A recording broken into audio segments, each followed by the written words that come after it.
It's hard not to follow the news about the tragic conflict in the Middle East.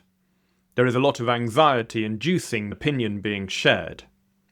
In this short video, I want to offer some personal, actionable advice that will hopefully help reduce some of that anxiety that you might be feeling. I'm Rob Fair, and I'm a security and crisis manager, and I've been advising some of the world's largest companies for more than 20 years. Now, most commentary focuses on oil and energy, and yes, that really does matter. Have no doubt, shortages are already being felt. Prices are rising, and the economic impacts will affect all of us. But even if it takes time, supply chains will adjust, and demand will shift to other energy sources.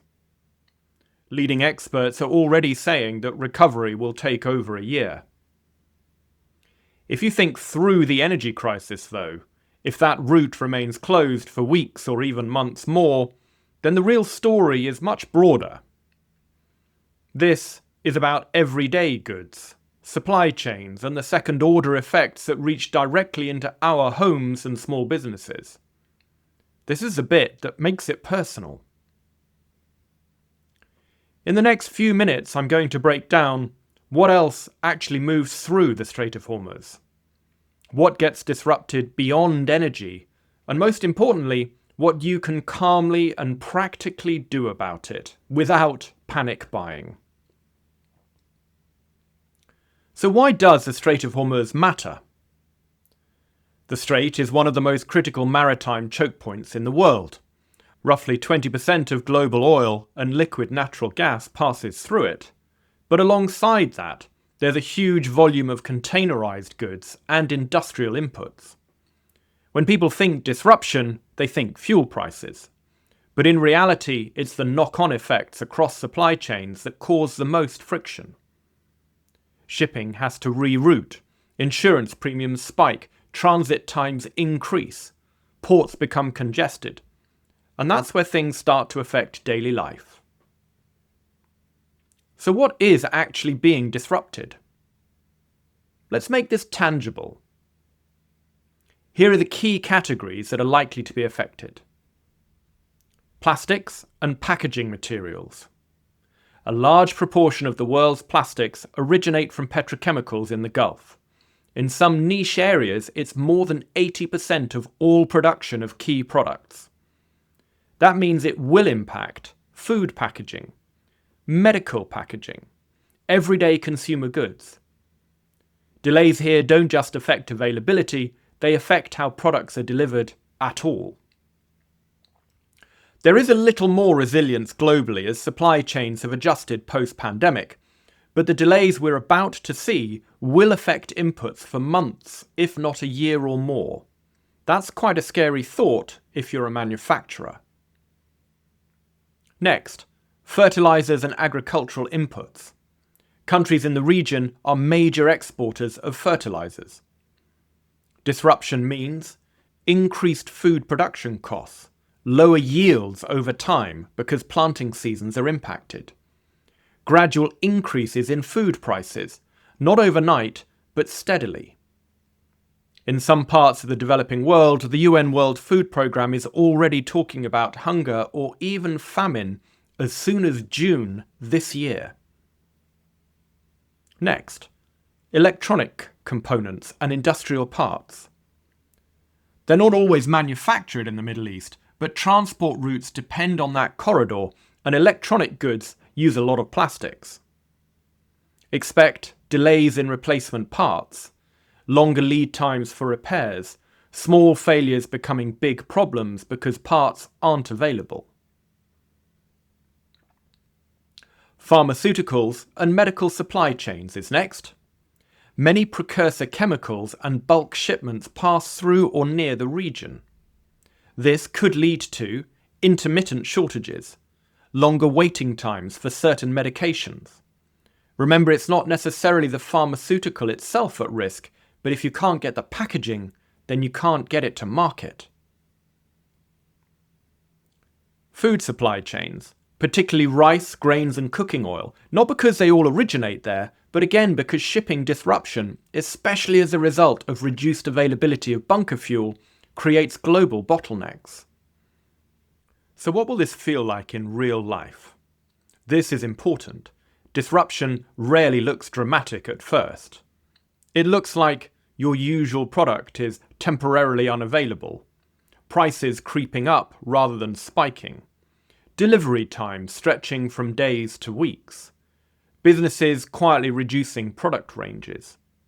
It's gradual, frictional, easy to ignore until it compounds. So what's some practical advice for us as individuals? What should you actually do? Don't start panic buying.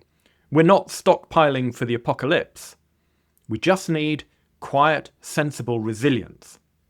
Build a small buffer of essentials. Think in terms of weeks, not months. Focus on non-perishable food, basic medical supplies, household essentials. This isn't about fear, it's about removing urgency from your life. Diversify where you buy from. Don't rely on a single brand, retailer, or supplier.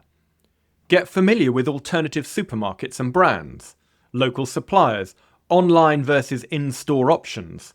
The key here is that flexibility is your resilience.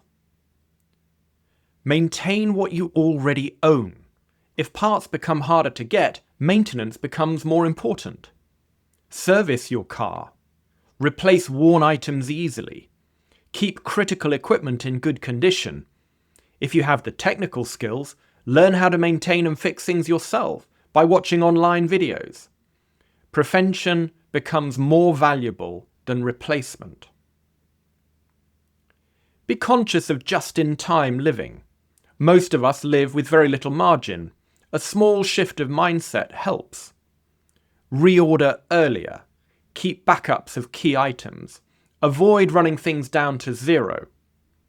A simple example. If someone in your household has a critical medical condition, don't wait for your prescription to run out before you get a replacement.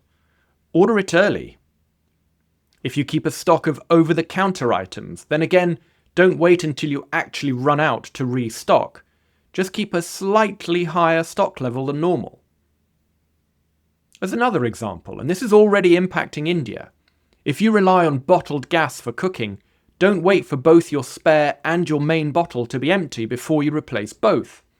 Keep one full at all times, even if it takes a little bit of extra effort. For small business owners, if you run a business, identify your critical supplies.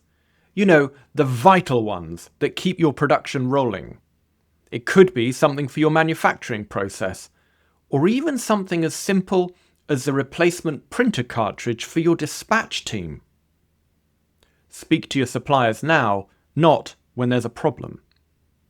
Consider holding slightly more inventory on key items, though that will impact cash flow. You're not trying to predict everything, just reduce your exposure. The key message in all of this is simple. You don't need to be alarmed, but you do need to be aware of how interconnected these systems are. A disruption thousands of miles away doesn't stay there. It moves through shipping lanes, supply chains, and eventually into everyday life. The people and businesses that handle this best aren't the ones who react fastest or who overreact. They're the ones who prepare quietly, early, and sensibly. If you found this useful, I'd be really interested in your perspective, especially if you're already seeing changes in your sector or day-to-day life. Let me know in the comments if you're already noticing disruptions, and what are you doing already to prepare a little bit yourself?